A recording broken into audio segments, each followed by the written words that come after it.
विष्णुपादाय कृष्णपृष्ठाय भूतले श्रीमते भक्तिचारु स्वामिनिति नामिने स्निग्धचेता सुप्रणीता वाग्मिनां च रसाप्लुतं प्रभुपादगत प्राणा नौमि भक्तिचारु पदम्।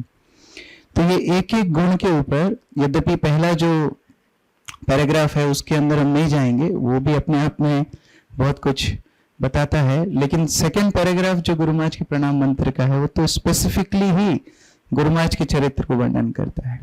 It describes his mode and mission and personality all together. स्निग्ध चेता, जिनका हृदय बड़ा सौम्य है, स्निग्ध है। वास्तव में चेता स्निग्ध है, लेकिन पूरा व्यक्तित्व ही स्निग्ध है। जैसे हम मधुराष्टकम में गाते हैं, अधरम मधुरम वदनम मधुरम मधुराधिपते अखिलम मधुरम। तो उसी तरह स्निग्ध चेता यद्यपि बोला है, बट वो स्निग्ध वाणी, स्निग्ध व्यवहार, स्निग्ध संबंध, स्निग्ध चाल, स्निग्ध बोल, स्निग्ध सब कुछ, तो सब कुछ ही स्निग्ध है। सुप्रणेता, सुप्रणेता के दो अर्थ हैं। एक तो सुप्रणेता अर्थात जो वैदिक शास्त्रों का संकलन बहुत निपुणता से करते हो, और एक और सुप्रणेता का अर्थ है जो नेतृत्व बहुत अच्छा करते हो, या जो अपने टीम को बहुत अच्छे से लीड करते हो, सुप्रणेता।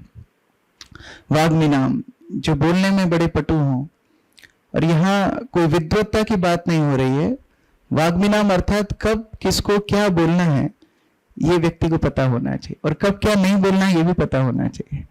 तो ये सब वाग्मिनाम के लक्षण हैं। चा रसाप्लुतम, और यद्यपि ये तीन गुण बाह्य गुण हैं, लेकिन अभी जो बाकी के दो गुण हैं वो आंतरिक गुण हैं। External quality, internal. सो आंतरिक क्वालिटी क्या है? रसाप्लुतम, जो सदैव भगवान की श्रील प्रभुपाद के रस को आस्वादन करते हैं। और अंतिम प्रभुपादगत प्राणा, इसके ऊपर तो कुछ चर्चा करने की आवश्यकता ही नहीं है। उनका सारा चरित्र ही प्रभुपाद के उद्देश्य के लिए, प्रभुपाद की सेवा के लिए है। तो एक एक गुण के ऊपर अगर हम चिंतन करेंगे तो हमारा हृदय बहुत आह्लाद से भर जाएगा। जैसा कि मैं शुरुआत में बता रहा था, उज्जैन के भक्तों के लिए तो बहुत आसान है गुरु मां से संबंध बनाना, क्योंकि जहां भी होते थे उज्जैन का ही चिंतन करते थे। हम लोग जहां भी जाते थे उज्जैन के बारे में सोचते थे। तिरुपति में थे, वहां पर ऑटोमेटिक कर्टन्स हैं। आप में से जो लोग गए हो तिरुपति, बटन दबाते हैं अपने आप कर्टन खुलता है। तो गुरु महाराज बोलते हैं ऐसे कर्टन हम उज्जैन में लगवाएंगे। तो जहां जाते थे वहां उज्जैन का चिंतन आता था। चेन्नई से हम लोग वापस आ रहे थे फ्लाइट में, श्री श्रीमद जयपताका स्वामी महाराज को गुरु महाराज मिलने गए थे उनके ऑपरेशन के बाद। तो फ्लाइट में बोलते हैं कि जयपताका स्वामी महाराज पहली बार मायापुर से इतने महीने दूर रहे। ऐसा कभी इतिहास में हुआ नहीं कि इतने महीने तक जयपताका स्वामी महाराज मायापुर से दूर थे, क्योंकि उनकी सर्जरी और रिकवरी और बहुत लंबा समय। और फिर गुरु महाराज बोलते हैं और मैं भी पहली बार ही होगा जब उज्जैन से इतना दूर रहा क्योंकि हम लोग 2-2.5-3 महीने बाद शायद वापस आ रहे थे। बोले नहीं तो मैं जल्दी जल्दी वापस आता ही था, लेकिन मैं भी बहुत दिन बाद उज्जैन जा रहा हूँ। तो हमेशा उज्जैन का चिंतन करते थे, और इसीलिए ये पहचानना कि हम लोग कितने भाग्यशाली थे ये बहुत महत्वपूर्ण है। देखिए, कई आचार्य जरूरी नहीं है बहुत सारे मंदिरों का निर्माण करें, ये भी जरूरी नहीं है कि बहुत सारे केंद्र खोलें या प्रचार के प्रोजेक्ट्स खोलें, लेकिन वो जो सिद्धांत देके जाते हैं उनका वास्तविक कंट्रीब्यूशन होता है। जैसे अभी हम आरगढ़ गए थे और वहाँ श्री श्रीमद लोकनाथ स्वामी महाराज के शिष्यों से बातचीत हो रही थी, तो बता रहे थे कि वो महाराज को बहुत बार बोलते हैं कि महाराज आप क्यों इतना ट्रैवल करते हो, लोग इतना क्रिटिसाइज भी करते हैं, अलग अलग बातें भी मनाते हैं, आपके इतने सारे प्रोजेक्ट हैं, आप यहीं पर रहो ना। तो महाराज बोलते हैं मेरे गुरु महाराज श्रील प्रभुपाद ने इतनी मुश्किल से इतने प्रोजेक्ट खोले, उनको संभालेगा कौन, ये हमारी जिम्मेदारी है। तो यद्यपि गुरु महाराज का उज्जैन से बड़ा प्रेम था, लेकिन उसके साथ साथ प्रभुपाद के आंदोलन को रक्षा करने के लिए, उसका तुष्टीकरण करने के लिए वो सदैव भ्रमण करते थे। हम लोग एक बार न्यूयॉर्क में थे, और ये सारी बातें जब दूसरे बोलते हैं तो ज्यादा अच्छे समझ में आता है। तो हम लोग न्यूयॉर्क में थे और गुरु महाराज मीराबाई माता जी ने वहां पर एक अपार्टमेंट ले रखा था, तो वहां पर गुरु महाराज रेस्ट कर रहे थे अंदर। तो समय पर प्रभुपाद के एक शिष्य जो स्विट्जरलैंड में भक्त बने थे, गुरु गौरांग प्रभुपाद के शिष्य, तो वो आए थे। और गुरु महाराज का हमको ये आदेश था कि जब भी उनके कोई गुरु भ्राता आते हैं तो पूछना नहीं है, उनको डायरेक्ट रूम में लेके आना है, अपॉइंटमेंट की जरूरत नहीं है। तो जैसे ही वो आए तो हम गुरु महाराज के गेट को खोलने लगा तो गुरु गौरांग प्रभु ने रोक दिया, बोले नहीं नहीं मैं रुकूंगा क्योंकि महाराज रेस्ट कर रहे हैं। तो वो वहीं पर बैठ गए, तो हम भी सामने बैठे थे। तो वो अपने प्रभुपाद के साथ अपने संस्मरण बता रहे थे। उन्होंने बताया कि जब वो भक्त बने तो उन्होंने सुना कि जो बुक डिस्ट्रीब्यूशन करते हैं उनसे प्रभुपाद आसानी से मिल लेते हैं, तो बुक डिस्ट्रीब्यूटर बन गए और उन्होंने यूरोपियन कंट्रीज में टॉप बुक डिस्ट्रीब्यूशन किया। तो जब वो ये आशा लेकर के आए कि अब तो मैं इतना बड़ा बुक डिस्ट्रीब्यूटर बन गया हूं, प्रभुपाद से मिलूंगा, तब तक इस्कॉन और बढ़ चुका था। तो फिर नियम चेंज हो गया था। फिर नियम ये था कि अब केवल टेंपल प्रेसिडेंट ही प्रभुपाद से मिल सकते हैं। तो यार ये तो गड़बड़ हो गई, अब क्या करें। तो फिर उन्होंने ज़ुरिक में मंदिर खोला। आप उत्साह देखो, केवल प्रभुपाद से मिलने के लिए उन्होंने ज़ुरिक में मंदिर खोला। तो जब मंदिर वहां स्टैब्लिश हो गया, वो टेंपल प्रेसिडेंट बने और फिर प्रभुपाद से मिलने के लिए उन्होंने रिक्वेस्ट दी, तो उनके सेक्रेटरी ने बताया कि नहीं अभी नियम चेंज हो गया है, अभी केवल सन्यासी ही प्रभुपाद से मिल सकते हैं। तो बोले ये तो और फंस गए हम। तो वो और आगे तैयारी कर रहे थे, उसमें फिर नियम और अपग्रेड हो गया, बोले अब केवल जीबीसी मेंबर ही प्रभुपाद को मिल सकते हैं। तो ये बोलते बोलते उनकी आंखों में आंसू, ही वॉज प्रैक्टिकली क्राइंग, आंसू उनकी आंखों से बह रहे थे। और बोलते हैं लेकिन तुम्हारे गुरु महाराज प्रभुपाद के साथ 24 घंटे रहते थे, तुम कल्पना नहीं कर सकते कितना रेयर है। और आज तुम लोगों को उनका संग मिल रहा है, उसकी आप वैल्यू समझो। तो यहाँ गुरु महाराज का एक कोटेशन है, sometimes due to our immaturity we fail to recognise the actual value of a gift. जब गुरु महाराज चले गए उसके कुछ ही दिनों बाद एक ग्रुप जो इस्कॉन से अलग हो गया था बहुत लंबे समय से, उन लोगों ने अपनी एक फॉरम है उनकी, क्या नाम नहीं बताना चाहिए, तो उनकी एक फॉरम है, वहां पर उन्होंने एक स्पेशल आर्टिकल डाला। और वो आर्टिकल एक तरह से गुरु महाराज के गुणगान ही है। उन्होंने लिखा कि अभी इस्कॉन के सबसे बड़े जो प्रोटेक्टर थे, डिफेंडर थे, आश्रय देने वाले थे, वो चले गए, तो अब हम इस्कॉन को कुछ भी कर सकते। आप कल्पना करो। अभी इस ग्रेस गौरांग प्रभु आए थे, तो एक गौरांग प्रभु ने गोविंदास में प्रसाद लिया था, तो वहाँ इस भक्ति प्रेम स्वामी महाराज भी आए थे, दोनों प्रसाद ले रहे थे और हम लोग आसपास में थे। तो गौरांग प्रभु ने एक बात बोली कि अब वो जीबीसी मेंबर बन गए हैं, तो अब उन्हें समझ में आ रहा है कि जब तक हिज होलिनेस गोपाल कृष्ण गोस्वामी महाराज, हिज होलिनेस भक्तिचार्य स्वामी गुरु महाराज थे, उन्होंने गोवर्धन उठा रखा था वास्तव में, और अभी बाकी लोगों ने क्या डंडे अटका रखे थे। जैसे कृष्ण गोवर्धन उठाया था तो ब्रजवासी भी डंडे अटकाए हुए थे, तो कृष्ण ने थोड़ा गोवर्धन नीचे किया तो सबके डंडे चटकने लगे।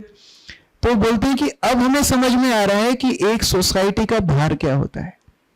ये लोग इतने हंसते हुए, इतने लाइटली सब कुछ हैंडल कर रहे थे, हमको समझ में नहीं आ रहा था कि इतना बड़ा मैनेजमेंट होता है। हमको तो लगता है जीबीसी बनना मतलब अपनी थोड़ा इंट्रोडक्शन में एक भारी शब्द आ जाएगा कि हम भी जीबीसी मेंबर हैं, लेकिन जो गोवर्धन पर्वत उन्होंने उठा के रखा था, उनकी एब्सेंस में अब हम फील कर रहे हैं, ऐसा गौरांग प्रभु ने बोला।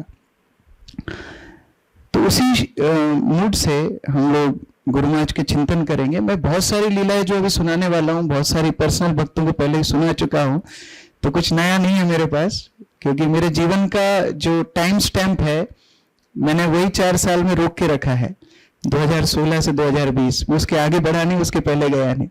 तो 4 साल की मेमोरीज को बार बार दोहराता रहता हूँ, तो कुछ नया मेरे पास है नहीं, लेकिन इसी माध्यम से हम सब गुरु महाराज को स्मरण कर सकते हैं एक और बार।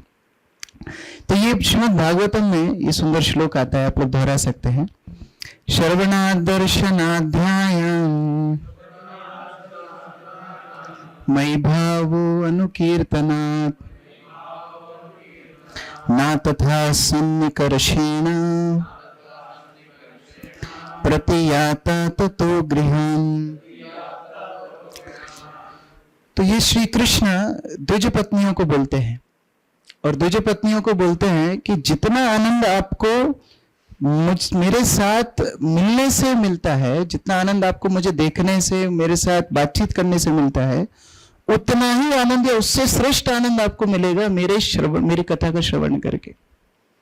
तो उसी तरह से हम लोग गुरु का सानिध्य यद्यपि सभी प्राप्त करना चाहते हैं, लेकिन जब एक साथ भक्त आकर के उनको स्मरण करते हैं तो वही आनंद हमको मिलता है जैसे मानो हम उनकी संगति में पहुंच गए हों। यद्यपि ये जो वाणी और वपु के कंसेप्ट हैं, ये प्रवचन में ही अच्छे लगते हैं। जैसे मुझे याद है कि एक प्रवचन ऑनलाइन हो रहा था और मीराबाई माता जी को बोला गया था अपनी कुछ कमेंट शेयर करने के लिए। तो वो अपनी ऑफरिंग के अंत में बोलती है कि हमें वाणी पता है, वपु भी पता है, सब सिद्धांत पता है, but we still miss him. फिर भी हम उनको बड़ा स्मरण करते हैं। तो ये स्मरण भी करना अच्छा है, क्योंकि अभी हम कुछ समय पहले हिज होलीनेस राधानाथ स्वामी महाराज से जी भी मिलने के लिए गए थे। तो महाराज से प्रश्न पूछा था कि महाराज, जब गुरु महाराज का तिरुभाव हुआ था तो उस समय पर बहुत भक्तों ने प्रवचन दिए थे ऑनलाइन, और ऑनलाइन प्रवचनों में हमको ये बोला गया था कि अभी ना आपको बहुत ज्यादा दुख हो रहा है, समय के साथ आप सब सेट हो जाओगे, ऐसा बोले थे। लेकिन ऐसा तो होता नहीं है, ये समय के साथ तो और ज्यादा स्मरण आता है, स्मृति आती है। तो महाराज हंसने लगे। महाराज बोलते हैं, क्या ब्रजवासी कभी संतुष्ट हुए थे कि कृष्ण वृंदावन से चले गए? चलो अब तो 100 साल निकल गए, अभी कोई दिक्कत नहीं है, अभी हम उनको भूल जाते हैं। प्रतिक्षण उनका प्रेम कृष्ण के लिए बढ़ता गया। और बाहर उस समय पर मूसलाधार बारिश हो रही थी जीवी में। तो महाराज बोलते हैं, देखो जैसे बारिश, देखो ये बारिश का मौसम बहुत कठिन है, क्योंकि इसमें कहीं जाना, कुछ कार्य करना बड़ा कठिन होता है। लेकिन ये 1 महीने की बारिश हमारी प्रकृति को, ये पूरे फॉरेस्ट को पूरे साल के लिए पोषण दे देती है। उसी तरह जब कोई शिष्य गुरु के लिए क्रंदन करता है, द टीयर्स ऑफ सेपरेशन, वो हो सकता है बहुत कठिन लगे, लेकिन वो आपकी भक्ति को सनातन काल के लिए पोषित कर देगी। तो इसलिए स्मरण करना बार बार आवश्यक है। तो हम सब मिलके गुरु महाराज को स्मरण करेंगे, एक एक करके एक एक क्वालिटी के अंदर प्रवेश करेंगे। बीच बीच में मैंने छोटी छोटी क्लिप्स भी डाली हैं, जिससे हम गुरु महाराज को और उनको विजुलाइज कर सकें अपने चिंतन में।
सबसे पहला गुण स्निग्ध चेता।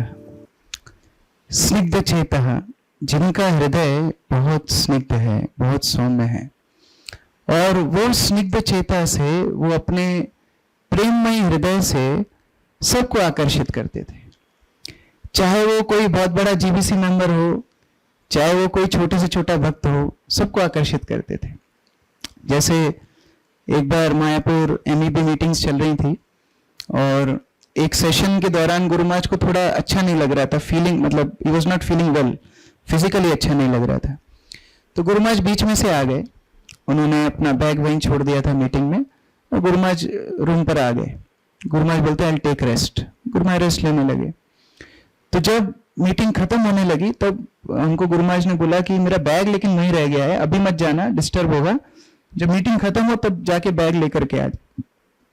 तो मीटिंग का खत्म होने का टाइम हुआ लगभग 1 बजे, तो मैं बैग लेने के लिए जा रहा था। तो जब आपने गुरु महाराज के मायापुर के क्वार्टर्स देखे हैं, और जो लोटस बिल्डिंग है उसमें फर्स्ट फ्लोर पे मीटिंग हो रही थी कॉन्फ्रेंस हॉल में, तो बीच में छत है, राधा माधव के मंदिर के ऊपर की छत। तो मैं वहां से आ रहा था, और इधर से हिज होलीनेस गोपाल कृष्ण गोस्वामी महाराज आ रहे थे उनके सर्वेंट के साथ। तो बीच में जब प्रणाम किया तो महाराज रुक गए। तो महाराज बोलते हैं कि आपके गुरु महाराज कहाँ हैं? तो बोला महाराज उनकी हेल्थ अच्छी नहीं है। तो बोले अभी कैसा लग रहा है उनको? अच्छा लगा। बोले मैं मिलने के लिए जाऊंगा। ठीक है। तो महाराज मिलने के लिए आए तो 2 फ्लोर चढ़ के आए, जबकि उनको बहुत समस्या होती है चढ़ने में। तो गुरु महाराज उस समय पर अंदर रूम में ही थे, डायरेक्ट अंदर गए। गुरु महाराज लेटे हुए थे, गुरु महाराज को बोलते हैं आपको अभी कैसा लग रहा है? तो गुरु महाराज बोले अभी I am feeling better now. बोले तो अगले सेशन में आ जाना मीटिंग के। बोले because meetings are not same without you. आप जब मीटिंग में नहीं होते हो तो वो फीलिंग नहीं होती है जो आपकी उपस्थिति में होती है। उसी तरह जीबीसी जो मीटिंग हॉल है मायापुर में ऊपर कॉन्च बिल्डिंग के टॉप फ्लोर पर, तो वहां पर 2-3 सन्यासी चर्चा कर रहे थे आपस में। वीर कृष्ण महाराज का मुझे स्मरण है, बाकी साथ में कौन थे मैं भूल रहा हूँ। तो वीर कृष्ण महाराज और वो लोग कुछ विषय पर चर्चा कर रहे थे जिसके ऊपर दोनों के मत शायद बढ़ रहे होंगे, जो भी हो रहा होगा। तो उसी समय पर गुरु महाराज की एंट्री होती है। तो हम लोग पीछे क्या बैग लेकर के जाते थे साथ में। तो जैसे ही गुरु महाराज गए तो वीर कृष्ण महाराज बोलते हैं नाउ हियर कम्स द सन। अभी सूर्य आ गया, अभी हमारा सारा अंधकार दूर चला जाएगा। अभी महाराज को पूछो, जो ये बोलेंगे वो फाइनल। तो इस तरह से हर व्यक्ति को आकर्षित करने का ये गुरु महाराज का गुण था। किस तरह से अपने गुरु भाइयों के प्रति उनका एक बड़ा स्नेह भाव था। ये तिरुपति की बात है। तिरुपति में मिड टर्म्स मीटिंग्स थी। तो बद्रीनारायण स्वामी महाराज ने मीटिंग्स के बीच में गुरु महाराज ने कुछ पॉइंट बोला होगा और उन्होंने उसको अप्रिशिएट किया था। अब मीटिंग के बीच में तो बातचीत हो नहीं पाई। तो बाद में जब शाम का समय हुआ तो शाम के समय पर गुरु महाराज को प्रसाद लेना था। तो गुरु महाराज रूम में आए तो हम लोगों ने पूछा गुरु महाराज हम सर्व कर सकते हैं? बोले नहीं, मैं नीचे देख के आऊंगा क्या बना है। तो गुरु महाराज नीचे गए। जब तक नीचे पहुंचे तब तक गुरु महाराज का मूड चेंज हो गया। मैं नहीं, मैं रूम में ही लूंगा। तो फिर गुरु महाराज पलट के ऊपर आ रहे थे तो रास्ते में बद्रीनारायण महाराज मिले। तो जब रास्ते में बद्रीनारायण महाराज मिले तो पता नहीं गुरु महाराज भी थोड़े जल्दी में थे, वो भी किसी भक्तों के साथ थे, पास हो गए। तो रूम में आके गुरु महाराज ने लेटर लिखा। कोई एक भक्त पढ़ सकते हैं इसको? माइक है। All glories to Srila Prabhupada. This evening, when I saw you going to the Prasadam hall, I just let you pass without saying anything to you. But then I realized that I did not express my gratitude after receiving that note from you, and I came down to the Prasadam hall to speak to you. But I was told that you already left taking the plate of prasad. Sorry for missing the opportunity to say thank you very much, Maharaj. तो बाद में हमको पता पड़ा कि वास्तव में गुरु महाराज उनको थैंक यू बोलने के लिए गए थे और समय गुरु महाराज उनको नोटिस नहीं कर पाए, क्योंकि हमने देखा था बद्रीनारायण महाराज जा रहे हैं तो गुरु महाराज उनको नोटिस नहीं कर पाए। तो इसलिए गुरु महाराज ने फिर नोट लिखा था कि महाराज आई वांटेड टू से थैंक यू, बहुत अपॉर्चुनिटी मेरा मिस हो गया। तो इतना प्रेममय डीलिंग्स आपस में करते थे जिसका मतलब तुलना करना मुश्किल है। इससे प्रसादम से तिरुपति से रिलेटेड एक थोड़ी फनी स्टोरी है, वो भी मैं यही सुना देता हूँ, नहीं तो भूल जाऊंगा। एक बार अहमदाबाद की बात है। तो अहमदाबाद में गुरु महाराज ने सुबह सुबह 8 बजे बोला कि मुझे भूख लगी है प्रसादम। अब उज्जैन में क्या सब कुछ बड़ा आसान था, सीतानाथ प्रभु को बोलो और फ्री हो जाओ, क्योंकि फिर प्रभु जी का हेडेक है, वो प्रसादम कहाँ से आएगा क्या आएगा। और गुरु महाराज को जब कुछ चाहिए तो तुरंत चाहिए। जैसे एक बार रात में गुरु महाराज ने सीतानाथ प्रभु को बोला खिचड़ी खाना है। रत्नभूषण प्रभु को नीचे से उठाया और बेचारे वो भी सो ही रहे थे। रात में वो ऐसे वैसे तैयार होकर ऊपर पहुंचे। गुरु महाराज फिर बेल बजाए, क्या हुआ? मैं खिचड़ी बनाने के लिए, खिचड़ी बनाने को तो केवल 5 मिनट लगते हैं। ऊपर गए रत्नभूषण प्रभु बोले सब्जी काट रहे हैं। मतलब गुरु महाराज बोले खिचड़ी बनाने को 5 मिनट लगते हैं, खिचड़ी कहाँ है?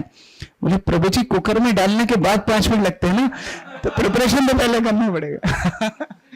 तो जब पूरा आया तो ऑलमोस्ट आधा घंटा हो ही गया था। तब अहमदाबाद में भी ऐसी कुछ स्टोरी हुई। अब वहां तो कोई गुरु महाराज का पर्सनल कुक नहीं था। गुरु महाराज बोले कि प्रसाद चाहिए। तो मैं देख रहा था ये तो 9 बजे सर्व करेंगे प्रसाद हम यहाँ पर जो बाकी भक्तों का, तो कहाँ से लाऊं। तो मैं गया डीटी किचन में। तो डीटी किचन में तब जो ब्रेकफास्ट ऑफरिंग बन रहा था तो भगवान की थाली वो लोग सजा रहे थे। तो मैं गया, मैंने बोला माता जी ये फ्रेश है? बोले हाँ अभी अभी बनाया, हम लोग ऑफरिंग के लिए ले जा रहे हैं, उधर जो ऑल्टर है राधा गोविंद का, तो बोले हम ऑफरिंग के लिए जा रहे हैं। तो मैं गुरु महाराज के लिए वहीं से लेने लगा, तो माता जी चिल्लाने लगी मेरे ऊपर, बोले अरे अभी ऑफरिंग नहीं हुआ, ये नहीं हुआ। मैं कुछ सुना नहीं, मैं वही मतलब प्रसाद क्या है तो भोगा ही था, तो बिना ऑफरिंग के लेके गया, गुरु महाराज को दिया, गुरु महाराज ने प्रसाद ले लिया। अब सेम सिचुएशन तिरुपति में हुई, ये जो तिरुपति से मुझे याद आया, तिरुपति में गुरु महाराज शाम को बोलते हैं इडली सांबर खाना है। अब इडली सांबर शाम को वो लोग जनरली ब्रेकफास्ट में बनाते हैं, तो मैं पहले डिवोटी किचन में गया, वहां इडली सांबर नहीं है। रेस्टोरेंट में गया तो रेस्टोरेंट में उस समय पर कन्वर्ट कर रखा था जीबीसी को प्रसाद हम सर्व करने के लिए, तो वहां भी मेन्यू कुछ और था। मेरे को ट्रिक मालूम थी कहाँ जाना है, डीटी किचन में, तो मैं डीटी किचन में गया। तो डीटी किचन में शाम की ऑफरिंग में इडली सांबर ही बना था, और वही सिचुएशन पुजारी प्लेट लगा रहा था भगवान के लिए। तो मेरे को तो मालूम था, पहले भी किया है, तो हाँ इस दिन भी मैं वो लेने लगा। तो ये पुजारी अपनी कौन सी भाषा तिरुपति में, तमिल तेलुगु जो भी होती होगी, उसमें वो मुझे डांटने लगा। तो मैं उसको बोलता साक्षात हरितेन समस्त शास्त्र है, ये बोल के मैं प्लेट लेके भागा वहां से, और गुरु महाराज को जाके सर्व कर दिया। लेकिन मेरे मन ही मन में ये लग रहा था कि मैंने कहीं अपराध तो नहीं कर दिया, 2 बार ऐसा कर दिया, भगवान की ऑफरिंग से निकाल के गुरु महाराज को सर्व कर दिया। तो मैंने गुरु महाराज को पूछा, गुरु महाराज जब आप प्रभुपाद को प्रसादम सर्विंग करते थे तो उस समय पर आप ऑफरिंग करते थे कि प्रभुपाद को डायरेक्ट सर्व करते थे? तो गुरु महाराज प्रसाद लेते लेते बोलते मैं डायरेक्ट ऑफर करता था। गुरु महाराज बोले साक्षात हरित्वेन समस्त शास्त्र, लेकिन एक और खाने के बाद बोले लेकिन तुमको ऑफर करना चाहिए। तो इस तरह स्निग्ध चेता, हर व्यक्ति उनसे अपना कनेक्शन स्टैब्लिश कर सकता था। यहाँ पर आप बीच में एक फोटो देखोगे, ये भुवनेश्वर का है। तो गुरु महाराज कॉलेज में प्रोग्राम देने के लिए गए थे, और उड़ीसा ना थोड़ा सा मतलब ट्रेडिशनली बहुत रिच है, मतलब वहां जब गुरु महाराज जाते थे ना तो रियली गुरु के भाव में रहते थे, मतलब ऊपर छत्र रहता था और चामर और ये सब बहुत टिमटाम ज्यादा रहता था वहां पर। तो जब हॉस्टल के प्रोग्राम करने के लिए, कॉलेज के प्रोग्राम के लिए भी गए, तो बड़े बड़े सब भक्त साथ में गए थे, सातपति प्रभु, प्रेमानंद प्रभु, ये सब लोग गए थे, और हमारे जो डिवोटीज तुकाराम प्रभु वगैरह ने अरेंजमेंट किया था। तो बहुत मतलब अपने आप में एक एंटराज थी। तो गुरु महाराज जब प्रोग्राम देके लौट रहे थे, तो एक लड़का फर्स्ट ईयर का ऐसे छूट के आता है अपने आप, गुरु महाराज बोलता है महाराज क्या मैं आपके साथ सेल्फी ले सकता हूँ? अच्छा अभी सेल्फी काफी प्रचलित है, उस टाइम पे सेल्फी भी इतना प्रचलित नहीं था। तो सातवत पति सब उसको आंखें दिखा रहे थे, तो it's all right. Guru Maharaj ने उसके साथ सेल्फी ली, तो ये उसका सेल्फी फोटो है गुरु महाराज के साथ। और जितना भी कोई व्यक्ति उद्दंडी कार्य भी करता था, गुरु महाराज उसको भी सहन करते थे, क्योंकि स्निग्ध चेता है। जैसे एक बार ये मैंने विष्णु जन प्रभु से सुना है, तो बता रहे थे कि एक कार्यक्रम में एक भक्त थोड़ा उटपटांग सा एक काम कर रहा था, तो गुरु महाराज के डिसाइपल्स आ रहे थे एक एक करके, और वो जानता था कि कौन सा डिसाइपल विदेश का है, कौन सा डिसाइपल भारत का है। तो जितने भारत के डिसाइपल आ रहे थे उनके लिफाफे वो अलग से रख रहा था, और जितने फॉरेन के डिसाइपल्स आ रहे थे उनके एनवेलप्स वो अलग से रख रहा था। और उसने बाद में क्या किया, जितने फॉरेन के डिवोटीज के लिफाफे थे वो हरे कृष्णा कर दिया, गायब कर दिया। और ये लीला विष्णु जन प्रभु देख रहे थे। तो बाद में क्या हुआ कि अब वो मौका ढूंढ रहे थे कि ये मैं कैसे इससे लूं और गुरु महाराज को दूं, ऐसा मौका ढूंढ रहे थे। तो अब वो जब भक्त नहाने के लिए गया, अब नहाते टाइम तो ले जा नहीं सकता वो, तो उस टाइम पे उन्होंने वो बैग उनसे चोर की चोरी हो गई। तो अभी क्या करेंगे, तो वो ले जाके गुरु महाराज के सामने दिया। अब वो हिट न्यूज थी, मतलब अपने आप में एक बड़ा मुद्दा हो सकता था कि इतना सारा। तो गुरु महाराज को जाके बोला, गुरु महाराज ये देखो इसने इतना ये लिया, ऐसा किया वैसा किया। गुरु महाराज क्या बोलते हैं, मुझे पता है ये चोरी करता है, तुम क्या बताते हो, लेकिन मैं ये सोच रहा हूँ ये मुझसे दूर हो जाएगा तो इसका क्या होगा, इसलिए मैं इसको अपने साथ रखा हुआ। इसको है स्निग्ध चेता, मतलब टॉलरेंस की, फॉरगिवनेस की सारी सीमाओं को पार गुरु महाराज करते हैं। और इसीलिए हर व्यक्ति उनके साथ बड़ा कंफर्टेबल फील करता था, चाहे वो कोई बच्चा भी हो, छोटे से बच्चे से लेके बड़े तक हर व्यक्ति उनके साथ बहुत कंफर्टेबल फील करता था। हम लोग देखते भी थे, कोई सजेशन गुरु महाराज के सामने देना आसान होता है बजाय कि बाकी किसी के सामने, जबकि गुरु महाराज सबसे सीनियर थे, क्योंकि वो हर व्यक्ति को उतना सम्मान, उतना अप्रिशिएट करते थे। तो तो एक छोटी सी एक और वीडियो है, हम लोग देखेंगे।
तो स्निग्ध चेता, इसका एक और सुंदर उदाहरण, ये मेरी पहली एक्सपीरियंस था मायापुर जीबीसी मीटिंग्स का। तो उस year Guru Maharaj GBC chairman थे और उस समय पर नित्यानंद त्रयोदशी के दिन उज्जैन में शायद 9th या 10th एनिवर्सरी कुछ ऐसी थी उज्जैन टेम्पल की। तो सब भक्त नेचुरली रिक्वेस्ट कर रहे थे गुरु महाराज को कि आप यहीं रुको, लेकिन गुरु महाराज ने बोला नहीं, मुझे जीबीसी से पूछना पड़ेगा, क्योंकि नित्यानंद त्रयोदशी के समय पर उधर जीबीसी मीटिंग शुरू होने वाली है। तो उस समय गुरु महाराज के जस्ट पहले जीबीसी चेयरमैन शेषा प्रभु थे। तो गुरु महाराज ने उनको लेटर लिखा कि उज्जैन के डिवोटीज मुझे रिक्वेस्ट कर रहे हैं नित्यानंद त्रयोदशी पर यहाँ रुकने के लिए, लेकिन जीबीसी मीटिंग भी उस समय पर वहाँ शुरू हो रही है नित्यानंद त्रयोदशी के दिन से। तो मुझे क्या करना चाहिए, मुझे यहाँ रहना चाहिए कि वहाँ रहना चाहिए? तो अथॉरिटी को इतने उससे पालन करते थे। शेषा प्रभु बोले महाराज आप जो करना चाहते कर सकते, लेकिन आप यहाँ आएंगे तो हमको ज्यादा प्रसन्नता होगी।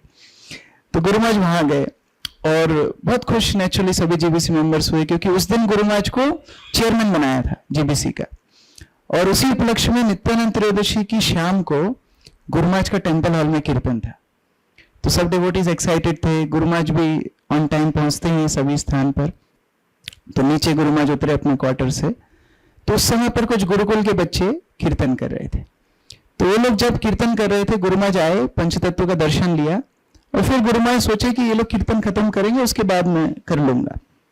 लेकिन वो कीर्तन चल रहा था, तो गुरु महाराज सोचे कि मैं चला जाता हूँ, ये लोग कीर्तन बहुत अच्छा कर रहे हैं। तो गुरु महाराज जाने लगे। तब तक गुरुकुल के बच्चों को किसी ने बोल दिया कि महाराज का स्लॉट है, आप लोग कैसे बैठे हो, क्यों कीर्तन कर रहे हो? तो इन्होंने एब्रप्टली कीर्तन बंद कर दिया। एक तो कीर्तन होता है कि पूरा कंप्लीट किया जाए, जैसे यहाँ उज्जैन में भी हमने एक बार देखा था, जैसे गुरु महाराज आने के पहले एक भक्त कीर्तन लीड कर रहे थे। तो जैसे ही गुरु महाराज आए, एक भक्त ने माइक उठाया, गुरु महाराज के सामने रख दिया। गुरु महाराज ने ऐसी आंखों से देखा उसको, वो बोले वापस दो उसको, पहले उसको पूरा कीर्तन कंप्लीट करने दो, जय प्रभुपाद, निताई गौर, हरि बोल सब होगा, उसके बाद मेरे पास माइक लाना। तो इन लोगों ने अब्रप्टली एकदम कीर्तन बंद किया। तो गुरु महाराज क्या तब तक सीढ़ी पे थोड़ा चढ़ चुके थे, ऊपर थोड़ा जा चुके थे। बोलते अरे उन्होंने कीर्तन क्यों बंद किया, मेरी वजह से किया क्या, उनको बुला के लेके आओ। अभी हम गए तब तक तो वो लोग चले गए, मायापुर टेम्पल है, उज्जैन भी नहीं है, तो अभी कहाँ ढूंढे। दोबारा गया, गुरु महाराज नहीं उनको बोलो कि दोबारा कीर्तन करें। गुरु महाराज वो लोग चले गए। तो गुरु महाराज ने एक एपोलॉजी लेटर लिखा कि मैं क्षमा मांगता हूं, मेरी वजह से आपको कीर्तन बंद करना पड़ा, आप लोग बहुत अच्छा कीर्तन कर रहे थे और इस तरह क्षमा यार। किसको? गुरुकुल के बच्चों को, जो 7, 8, 9, 10 साल के बच्चे हैं। और यहाँ गुरु महाराज जीबीसी चेयरमैन, उन्हीं का अलॉटेड स्लॉट था, फेस्टिवल दिन था, लेकिन गुरु महाराज क्षमा मांगते। इस तरह मायापुर में कई भक्त ऐसे भी आते थे जो बड़े मतलब स्पॉन्टेनियस रागानुगा स्तर के भक्त होते थे, तो कोई अपॉइंटमेंट नहीं लेते थे, वो लोग आ जाते थे और एकदम बस गुरु महाराज की क्वार्टर्स के सामने भीड़ लगी रहती थी हमेशा।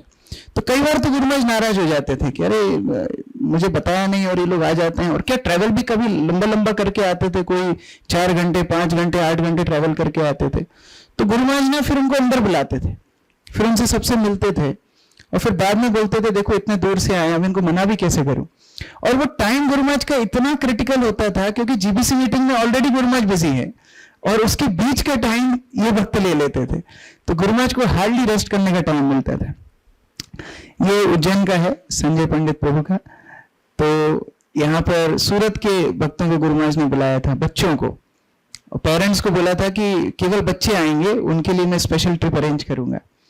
तो गुरु महाराज ने उनका पूरा अरेंजमेंट किया। फिर गुरु महाराज उनको इंदौर भी लेकर के गए थे, चित्तारी प्रभु को याद होगा, इंदौर में प्रोग्राम में वो लोग गए थे, बिल्कुल वीआईपी ट्रीटमेंट। वो लोग आज तक बोलते हैं कि हमको ऐसी फीलिंग आ रही थी जैसे हम सन्यासी हैं, ऐसा ट्रीटमेंट हमको मिल रहा है।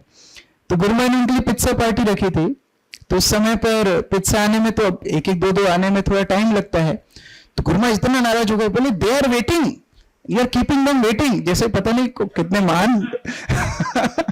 तो गुरु महाराज खुद जाने लगे, गुरु महाराज खुद किचन में अंदर गए, संजय पंडित प्रभु को बताया भी, और फिर हम लोगों ने उनको पिज्जा सर्व किया। तो आज तक वो याद रखते हैं। ये इंसिडेंट गुरु महाराज के पैर में स्वेलिंग थी उस समय का है।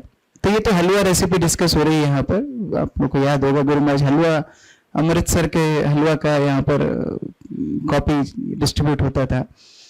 हाँ, पाइनएप्पल नहीं, आटे का हलवा। हाँ, 1 किलो हलवा में 1 किलो घी होना चाहिए, उस हिसाब से हलवा। और गुरु महाराज बोलते थे जब किसी के हाथ में दो तो यहाँ से घी नीचे आना चाहिए। ऐसा हलवा मंदिर में बांटने का गुरु महाराज का प्लान काफी समय तक चला भी, फिर बाद में बंद हो गया। तो ये उस रात की बात है, ये तो शाम की बात है। रात में क्या हुआ, गुरु महाराज को पैर में स्वेलिंग थी बहुत। आप ऐसे चित्र बहुत कम देखोगे जहां गुरु महाराज बेड पर बैठे हुए हैं, क्योंकि वो फोन लैपटॉप कुछ भी ऑफिस से बाहर नहीं ले जाते थे, ऑफिस में ही रखते थे। बेड पे जाते थे, रेस्ट करके उठकर फिर ऑफिस में ही काम करते थे। बहुत कम ऐसे इंसिडेंट है। तो यहाँ पर गुरु महाराज के पैर में बहुत स्वेलिंग थी, और रात में गुरु महाराज को बहुत दर्द हो रहा था। तो गुरु महाराज ने सीतानाथ प्रभु को भी बुलाया। दिसंबर की बात है, 1 दिसंबर 2018। तो उस समय पर गुरु महाराज को इतना दर्द हो रहा था, गुरु महाराज ने प्रभु जी को भी बुलाया। बोला मैं पैर सेकूंगा, गरम पानी में ऐसा कुछ डालकर गुरु महाराज को पैर उसमें सेकना था। तो बाल्टी लाई गई। अब गुरु महाराज की बाल्टी तो दे नहीं सकते, क्योंकि वो बाल्टी से गुरु महाराज नहाते हैं। तो जिस बाल्टी में कपड़े धोते थे वो बाल्टी लेकर के आए। वो बाल्टी में पानी भरा, गुरु महाराज पैर सेक रहे थे, और गुरु महाराज को दर्द भी हो रहा था। तो सब लोग बड़े हैवी मूड में थे, मतलब गुरु महाराज को हम लोग ऐसे कभी देखते नहीं थे ना, तो बहुत सब हैवी थे। तो गुरु महाराज ने सबको देखा, सब लोग बड़े हैवी मूड में लग रहे हैं। तो गुरु महाराज ने बाल्टी को देखा, तो बाल्टी पे लिखा था in care of Guru Maharaj. तो गुरु महाराज बोलते हैं Y in care of Guru Maharaj, क्या मैं ये बाल्टी से कपड़े धोने वाला हूं? इस पे लिखना चाहिए in care of Guru Maharaj servant. तो फिर सब लोग का लाइट मूड हो गया। उन्होंने क्यों ऐसा किया? क्योंकि सब लोग टेंस्ड मूड में थे, उनको लाइट कर दिया, स्निग्ध चेता। वो दूसरे को कष्ट को कभी नहीं देख सकते थे। ये कानपुर का है। कानपुर में 2018 में जीबीसी मीटिंग्स थी, और काफी अगेन बहुत हेक्टिक शेड्यूल गुरु महाराज का, और उसके बीच में गुरु महाराज को इनिशिएशंस भी देना था। तो गुरु महाराज को देवकीनंदन प्रभु ने बोला था आपको इनिशिएशन यहीं देने पड़ेंगे। गुरु महाराज ने बोला मैं उज्जैन में देता हूँ हर साल। बोल नहीं महाराज, यहाँ के भक्त यहीं पर रिलेट कर पाएंगे, तो यही इनिशिएशन होना चाहिए। अब थोड़ा सा मुश्किल तो था, लेकिन गुरु महाराज ने उसको एडजस्ट किया। दशहरे का दिन गुरु महाराज दीक्षा दे रहे थे, सुबह दीक्षा दी। अब ब्राह्मण दीक्षा की बात है। तो दीक्षा का जो दिन था ना, वो हमेशा भयंकर निकलता था। प्रभु जी को पता है, जिस दिन फास्टिंग है गुरु महाराज की, या जिस दिन ट्रीटमेंट चल रहा है, या जिस दिन दीक्षा है, ये 3 दिन गुरु महाराज के सामने जाना ही बहुत बड़ी सफलता है। तो अब सुबह से गुरु महाराज ने कुछ प्रसाद नहीं लिया, भागवतम क्लास दी, दीक्षा दी, उसके बाद में फिर यज्ञ हुआ। अब गुरु महाराज ब्राह्मण दीक्षा देना है, और ब्राह्मण दीक्षा देने के बाद ही गुरु महाराज को जाना था मीटिंग्स के सेकंड सेशन में। तो मॉर्निंग सेशन में ये सब चल रहा था। ब्राह्मण दीक्षा के समय एक भक्त आए, तो बांग्लादेश से थे। लैंग्वेज प्रॉब्लम था थोड़ा, मुझे भी हिंदी के अलावा, इंग्लिश के अलावा बंगाली इतना उनके साथ मैं बात नहीं कर पा रहा था, वो भी हिंदी इंग्लिश नहीं जानते थे, तो बड़ी समस्या हुई। अब गुरु महाराज ने उनको पहले फीता पहना दिया, और पहनाने के बाद गुरु महाराज बोले पढ़ो। अब वो पढ़ नहीं पा रहे, अब तो हालत खराब। सुबह से तो गुरु महाराज ने प्रसाद तो लिए नहीं था, टेंस सिचुएशन थी। गुरु महाराज जो नाराज हो उनके ऊपर। गुरु महाराज बोले तो मंगलाचरण सुनो, वो मंगलाचरण नहीं सुना पाया। नहीं, पहले गुरु महाराज ने बोला था भागवत का पहला श्लोक सुनाओ, 1.1.1। तो वो सुना, तो उसमें हालत खराब। फिर गुरु महाराज ने बोला मंगलाचरण सुन। वो बेचारा डरा हुआ था, ऐसा नहीं उसको मंगलाचरण नहीं मालूम, वो भक्त बेचारा वो बोल नहीं पाया। गुरु महाराज इतना नाराज, इतना नाराज, किसने रिकमेंड किया तुमको? वो भक्ति प्रेम महाराज का नाम ले दिया। मैं बोला महाराज को फोन करो। महाराज को फोन किया, महाराज गुरु महाराज आपसे बात करना चाह रहे हैं। बोले कराओ बात। गुरु महाराज ने बात की। महाराज तुमको ऐसा रिकमेंडेशन देते हो, इतना कृपावान नहीं होना चाहिए, थोड़ा देखना चाहिए। महाराज बोले गुरु महाराज मैंने रिकमेंड चारू चंद्र को मैं रिकमेंड किया। उन्होंने उधर कैसेट घुमा दी, उन्होंने चारू चंद्र को फोन लगाया, वहां फोन लगाया। वो भी बोले महाराज मेरे को पता नहीं इनके काउंसलर है। बोले कोई जिम्मेदारी लेने तैयार नहीं, मैं इनको दीक्षा नहीं दूंगा, जाओ। अब वो फैता पहना हुआ है, उसको बोला गुरु महाराज तुमको दीक्षा, महाराज गुरु महाराज बोले मैं तुमको दीक्षा नहीं दूंगा। अब वो डाला तो है जनेऊ। अच्छा मैंने ऐसा सुना है, एक और केस पहले ऐसा हुआ था मायापुर में, मुझे पता नहीं सत्यता कितनी है, उसमें भी धागा पहना दिया था, मंत्र दिया नहीं, तो वो धागा पहन के भक्त घूम रहा है। तो इस बार गुरु महाराज ने क्या किया, उसका धागा दोबारा निकाल लिया। अब सोचो, वो पहनाया ना, उसको वापस निकाल लिया। गुरु महाराज तुम्हारी दीक्षा होगी नहीं। अब भयंकर टेंस माहौल, उसको भगा दिया। अभी बाकी लोगों की दीक्षा हुई। गुरु महाराज मीटिंग में चले गए। अच्छा जब मीटिंग में गुरु महाराज जाते थे ना, वो हम लोगों के लिए थोड़ा सांस लेने का समय होता था। तो जब गुरु महाराज मीटिंग में 2-3 घंटे तो रहेंगे, तो तब हम लोग को जिससे मिलना है, जो करना है वो करते थे। तो मैं भी लॉक लगा करके निकल गया, वहां कुछ भक्त आए तो उनसे मिलने के लिए। 5 मिनट 10 मिनट बाद ही गुरु महाराज का फोन आया, where are you? Guru Maharaj बोला मैं गेट पे खड़ा हूँ रूम के। तो मैं तो दौड़ के आया, सुबह से तो इतनी भयंकर था ही, मैं दौड़ के आया। बोले तुमको क्या जरूरत है कहीं जाने की? मेरे को भी डांट पड़ी। मैंने गेट खोला, गुरु महाराज जाके चेयर पे बैठे। गुरु महाराज बोलते हैं वो भक्त कहाँ है, उसको बुलाओ। क्या गुरु महाराज? बोला मैं उसको भगा दिया, मुझे अच्छा नहीं लग रहा है ना, मीटिंग में मेरा मन नहीं लग रहा, उसको बुलाओ, उसको दीक्षा दूंगा। अब कहाँ से लाऊं, ना मेरे पास उसका मोबाइल नंबर, ना मैं जानता हूँ। मैं ढूंढने जा रहा हूँ, आश्रम में ढूंढा, सब जो ढूंढा। गुरु महाराज वहां वेट कर रहे हैं। सब कानपुर मंदिर के बहुत सारे फ्लोर्स हैं, सब जगह ढूंढता इधर उधर गया। मैंने कहा चलो टेंपल हॉल में भी, अब दोपहर में 1 बजे टेंपल हॉल में कौन रहता है, वहां भी गया। तो वहां पर वो राधा माधव के अल्टर के सामने खड़ा था। अब मैं जो टूटी फूटी बांग्ला में, उनका गुरु महाराज डांटे, बोले नहीं अब नहीं जाऊंगा। तो उसको लगा गुरु महाराज और डांटेंगे, उसको लगा गुरु महाराज और डांटेंगे। बोले गुरु महाराज बुला रहे तुमको? बोले नहीं, तुम उसको पकड़ के खींच के लेके जा। मैंने कहा चल भाई, तो तेरी मेरी जिंदगी दाव पे रही। उसको खींच के लेकर के गया गुरु महाराज के रूम के बाहर। वो प्रैक्टिकली उसको धक्का देना पड़ा। उनका अंदर जाए तुझे दीक्षा दे। अब मैं समझा रहा हूं तुझे दीक्षा मिलेगी, उसको लगा दीक्षा के लिए डांट मिले। अंदर घुसा है तो गुरु महाराज जैसे एक पिता अपने पुत्र को देखते हैं, एकदम स्माइल से बोलते हैं देखो मैंने तुमको डांटा है, ऐसा नहीं करना चाहिए था, तुम प्रॉमिस करते हो भक्ति शास्त्री कंप्लीट करोगे? हाँ गुरु महाराज करूंगा। ठीक है। तो गुरु महाराज उनको ब्राह्मण दीक्षा दी। तो स्निग्ध चेता। इसी तरह ये सिंगापुर का है। तो सिंगापुर में गुरु महाराज ने भक्तों को बोला था प्रोग्राम में जाने के पहले कि मैं रात में टोस्ट लूंगा। तो अभी सामान्यतः बाहर का जो टोस्ट होता है उसमें क्या मिलाते हैं विदेशों में कोई गारंटी नहीं है, तो भक्त लोग खुद ही बनाते हैं। तो एक भक्त को जिम्मेदारी दी थी, वो भी बांग्लादेश से ही थे, सिंगापुर में काम कर रहे थे। गुरु महाराज उनको बोला था आप टोस्ट, मतलब नहीं, प्रेमानंद प्रभु ने उनको बोला था आप टोस्ट लेके आना। लेकिन ये जो भक्त है सिंगापुर में, इन लोगों का जो जॉब है बहुत जटिल है।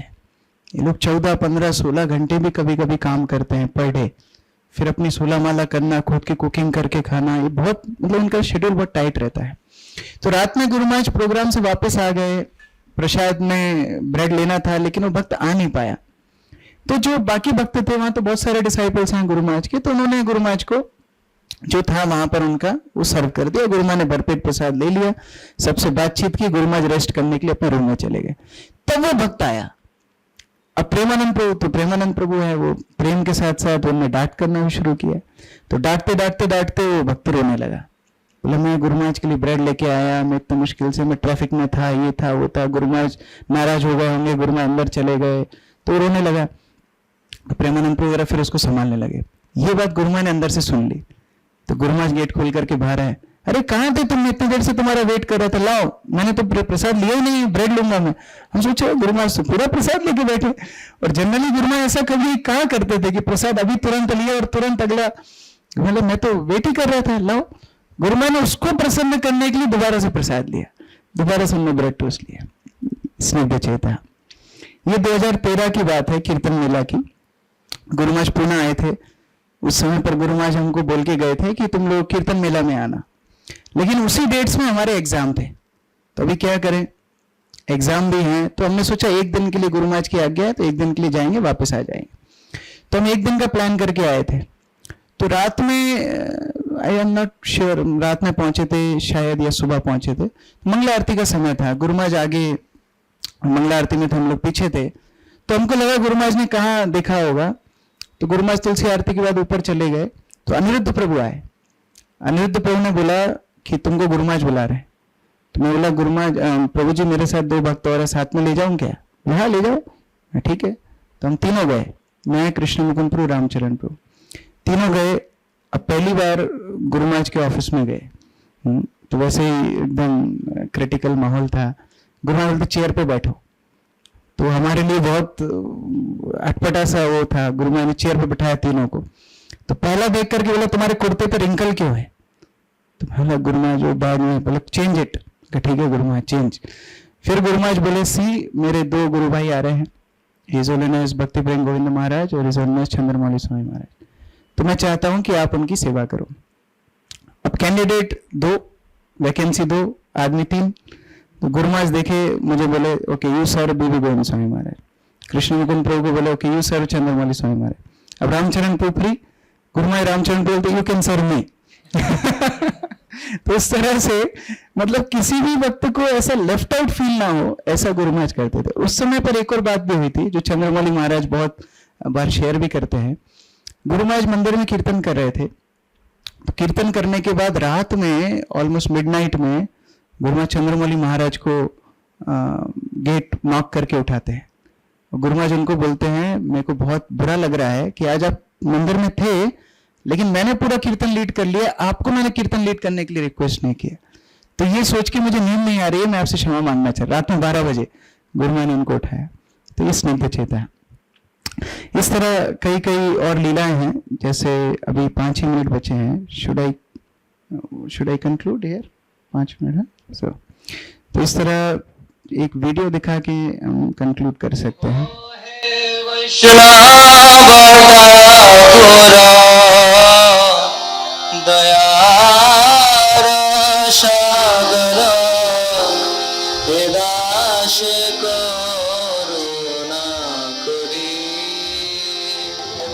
तो ये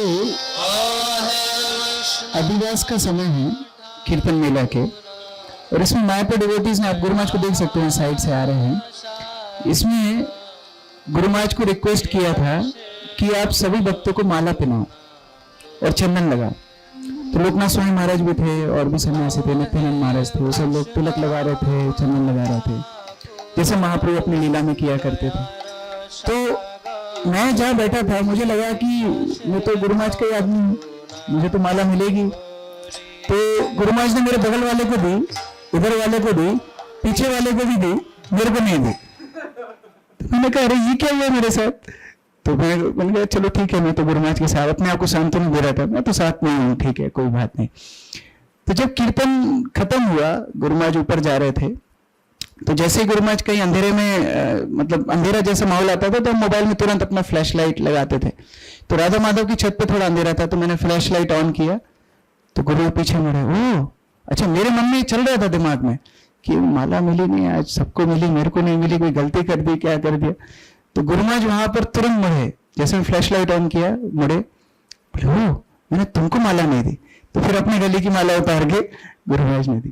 तो ही वाज सो सेंसिटिव कि कैसे हर भक्त के हृदय को आकर्षित करना है, कैसे हर भक्त को इंस्पायर्ड रखना है। मैं एक और लीला सुनाने के लिए टेम्प्टेड हूँ, वो मैं सुना के फिर समाप्त करूंगा कि कैसे कितनी मूर्खताएं मैं करता था, उसको भी गुरु महाराज टॉलरेट करते थे। तो ये बात भी मायापुर की है। तो मायापुर में गुरु महाराज सेमिनार दे रहे थे, और सेमिनार 3 दिन का 4 दिन का सेमिनार, और सेमिनार टाइम इतना टफ इसलिए होता था कि गुरु महाराज नोट्स बनाते थे, फिर उन नोट्स को अरेंज करके देना उनको, फिर गुरु महाराज को एक स्पेसिफिक पेपर पे प्रिंट चाहिए जो मायापुर में मिलता नहीं था। तो बहुत सारी उसमें समस्याएं थी। उसके बाद फिर दीक्षा भी थी, और मायापुर की दीक्षा मतलब सबसे कठिन दीक्षा, क्योंकि 1 घंटे पहले तक कैंडिडेट आते रहेंगे प्रभु मेरा प्रभु मेरा प्रभु मेरा, तो वो बहुत मतलब कठिन, और उनको मना करना मतलब भी थोड़ा सा भावनात्मक, वो लोग थोड़ा ज्यादा रोने लगते थे, तो बहुत मुश्किल होती थी लिस्ट बनाने के लिए। तो लिस्ट तैयार हुई, नाम डिसाइड हुए, गुरु महाराज ने नाम फाइनल किए, बहुत कुछ हुआ। रात में गुरु महाराज बोलते हैं कि हम लोग जो उज्जैन से सर्टिफिकेट्स लाए, गुरु महाराज लास्ट में सर्टिफिकेट देने लगे थे दीक्षा के साथ, तो बोले वो सर्टिफिकेट्स कहाँ हैं? तो उज्जैन से निकलने के पहले हमने एक भक्त को बोला था कि 150 सेट सर्टिफिकेट के ले लेना। तो उन्होंने क्या किया, 150 सर्टिफिकेट गिने। अब गुरु महाराज हर भक्त को 2 सर्टिफिकेट देते थे, एक 10 नाम अपराध का और एक 4 नियम का और 16 माला का। वो 150 गिन के लाया, तो इफेक्टिवली कितने थे? 75। अब गुरु महाराज ने बोला सर्टिफिकेट लेके आओ, मैं लेके गया, मुझे भी नहीं मालूम था कि ये कम है। तो गुरु महाराज ने बोला बहुत अच्छा, अब इस पे हम उनके नाम लिखेंगे, जिनको दीक्षा मिलने वाली उनके दीक्षा के नाम लिखेंगे। ये रात में 10 साढ़े 10 बजे की बात है। बोले इस पे हम नाम लिखेंगे, कौन लिखेगा? तो मायापुर में ढूंढ के आओ कौन की राइटिंग अच्छी है। अब मायापुर में तो 8-9 बजे से सब खाली होने लगता है। 10:30 बजे मैं नीचे गया, मैं पकड़ रहा था लोगों, तो चलो चलो ऑडिशन, राइटिंग ऑडिशन, 4-5 को घेर के लेकर के आया ऊपर। गुरु महाराज बोले लिखाओ, तो उन्होंने लिख के बताया। तो गुरु महाराज ने 2 भक्तों को सिलेक्ट किया कि आप सर्टिफिकेट पे नाम लिखना, ठीक है। नाम लिखना शुरू किया, तो लगभग ये सब कार्यक्रम में ऑडिशन कंप्लीट होने में 11 सवा 11 बज गए थे। गुरु महाराज बोले मैं रेस्ट करने जा रहा हूँ, तुम्हें सर्टिफिकेट तैयार कर देना, सुबह दीक्षा है, ठीक है। गुरु महाराज रेस्ट करने चले गए। अब भक्त लिखना जब शुरू किए तो बांटते हैं ना आपस में, तुम इतने लिखना, तुम इतना लिखना, तो पता पड़ा वो तो आधे ही है। मैंने वो भक्तों को पूछा क्यों भाई क्या हुआ, तुम 150 सर्ट? बोले 150 गिन के लाया मैं। मैंने कहा अब मर गए।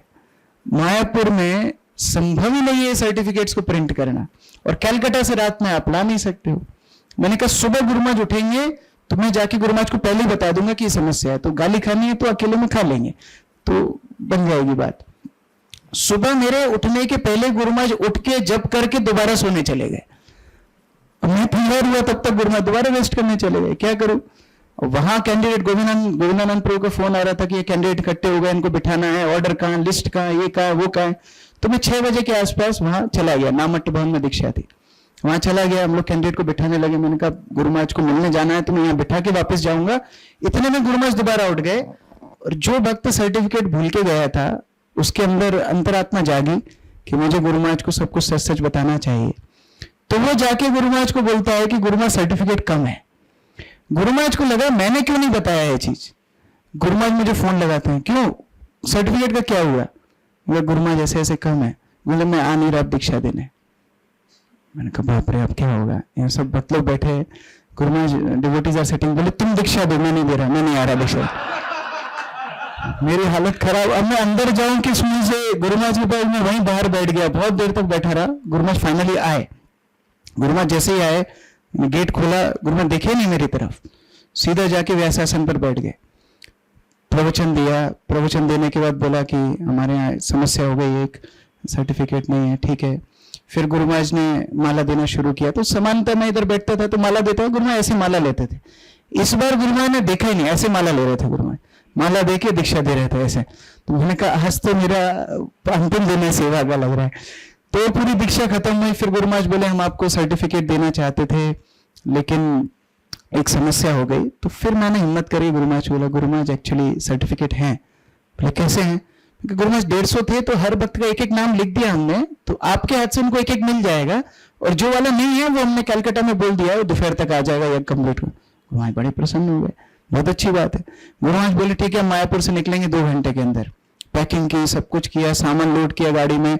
गुरु महाराज जब टाइम मतलब गुरु महाराज ने 2 बजे निकलने का बोला, मतलब 2 बजे गाड़ी शुरू होना चाहिए, ये नहीं कि 2 बजे उतर रहे हैं, शिवरात्रि प्रभु को पता है 2 बजे टाइम दिया, मतलब 2 बजे गाड़ी ऑन होना चाहिए, सब लोड पहले हो जाना चाहिए। सामान रख दिया, सब कुछ कर दिया। उदयानंद प्रभु साथ में थे, नीचे गुरु महाराज उतरे, उदयानंद प्रभु भी नीचे उतरे, मैं भी साथ में था। अब उदयानंद प्रभु बोलते कृष्ण किशोर मेरा बैग ऊपर छूट गया है और मेरी हिम्मत नहीं है अभी जाने की, क्योंकि तुम्हारे गुरु महाराज से जितना तुम डरते हो उससे 100 गुना मैं डरता है, तो मेरा बैग लेकर के आ जाओ। मैंने कहा ठीक है, मैं बैग लेने चला गया। अब गुरु महाराज यहाँ गर्म हो रहे, कृष्ण आखिरी टाइम पे कहाँ चला जाता है, यूजलेस। मैं नीचे आया, गुरु महाराज डांटने लगे, कहाँ चले गए लास्ट मोमेंट पे, तुमको बोला था इतने बजे निकलना, ये वो फलाने को। मैं उदयानंद पीछे बोले मेरा नाम मत लेना, मेरा नाम। बोले कब बाप रे मर गया अभी तो। अब गुरु महाराज के साथ एक और बात थी, अगर वो किसी चीज पे नाराज होते थे तो फिर वो नाराजगी पूरे दिन चलती थी, है ना। अगर एक बार ट्रेन लेट हुई एक स्टेशन से, हर स्टेशन पे लेट। तो अभी हम मायापुर से कलकत्ता तक पूरे रास्ते गुरु महाराज में डांटते रहे। जितनी चीजें मैंने नहीं की थी वो सब गुरु महाराज को याद आ गई। वो तुमको मैंने वेबसाइट का काम दे दिया था, वो भी नहीं हुआ। मैंने वो ट्रांसफर का बोला था, उसका क्या हुआ, और ये क्या हुआ, हर चीज पर मैं लिखता जा रहा हूँ, गुरु महाराज डांटते जा रहे हैं, गुरु महाराज आगे मैं पीछे। मैंने कहा हो गया मेरा अभी, मैंने कहा भर गया, मैं पूरा फिल हो गया था पूरी तरह से। मैंने कहा उज्जैन जाऊंगा, वहां सेवा करूंगा, अब नहीं होगा। कलकत्ता पहुंचे, कलकत्ता पहुंच के गुरु महाराज के लिए भक्तों ने नूडल्स बनाए थे, चाइनीज नूडल्स सर्व करे, साथ में भी चम्मच। अब गुरु महाराज ने देखा अब चम्मच से नूडल्स कैसे खाऊंगा, तो गुरु महाराज उनको नहीं डांटे, गुरु महाराज मुझे बुलाए, वेयर आर माय कटलरीज। मैं कहा मैं तो साथ में आया, मतलब मैंने बोला नहीं, मेरे मन में से मैं तो साथ में आया, मेरे को क्या मालूम।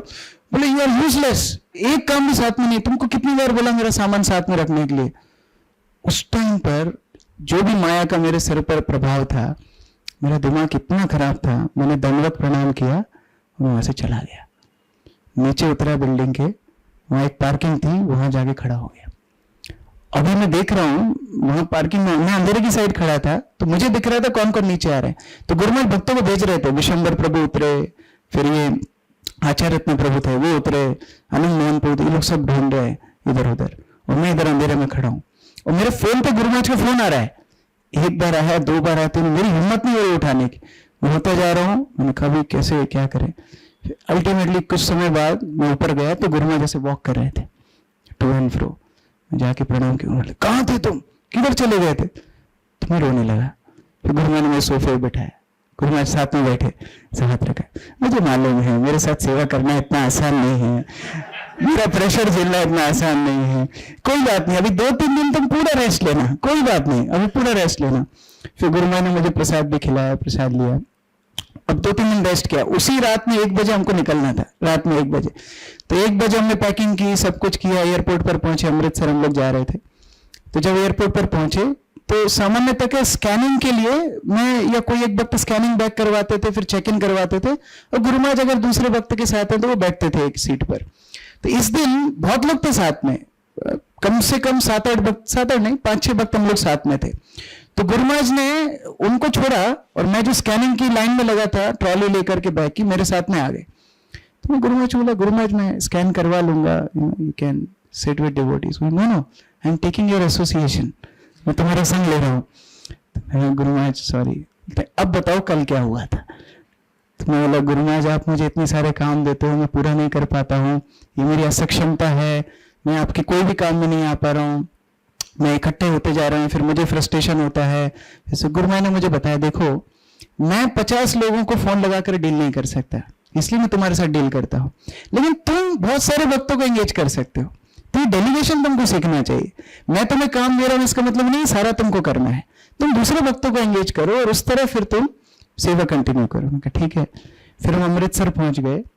अमृतसर पहुंचने के बाद गुरु महाराज ने पूरे दिन बेल नहीं बजाई। शाम के समय मैंने देखा गुरु महाराज सीढ़ियां उतर रहे हैं, तो मैं भाग के गया, तो मैं देखा गुरु महाराज के हाथ में उनका वाटर जग है, पानी लेने के लिए नीचे जा रहे थे। तो मैं गुरु महाराज आपने बुलाया नहीं? नहीं, मैं सोच रहा था तुम थोड़ा रेस्ट करोगे तो अच्छा होगा। तो मैं गुरु महाराज आप जब डांटते हो तब तो अच्छा लगता है, बस सेवा नहीं देंगे तो फिर हाउ वी विल कंटिन्यू। तो मैं तो ओके, फिर वहां से सेवा शुरू हुआ। तो कितनी सहनशीलता है। अभी हजारों जो भक्त हैं उनकी सेवा के लिए तत्पर है, और एक भक्त है जो भाग रहा है दूर, उसको भी सहन करके सेवा में लगा रहे हैं। तो ऐसी कई मूर्खतापूर्ण मेरी अनुभव है गुरु महाराज के साथ। आज तो समय हो गया है, लेकिन उससे पता पड़ता है गुरु महाराज के हृदय में हम सबके लिए कितना प्रेम है। वो चाहते थे कि हम सब भक्ति में बहुत निष्ठापूर्ण तरीके से लगे रहें, और इसीलिए वो इतना प्रेम हमारे ऊपर वर्षित करते थे। हरे कृष्णा। जय श्री श्रीमद् भक्तिचार्य स्वामी गुरु महाराज की जय, श्रील प्रभुपाद की जय, समवेत भक्त वृंद की जय, निताई गौर प्रेमानंदे। हरि हरि बोल। हरे कृष्णा।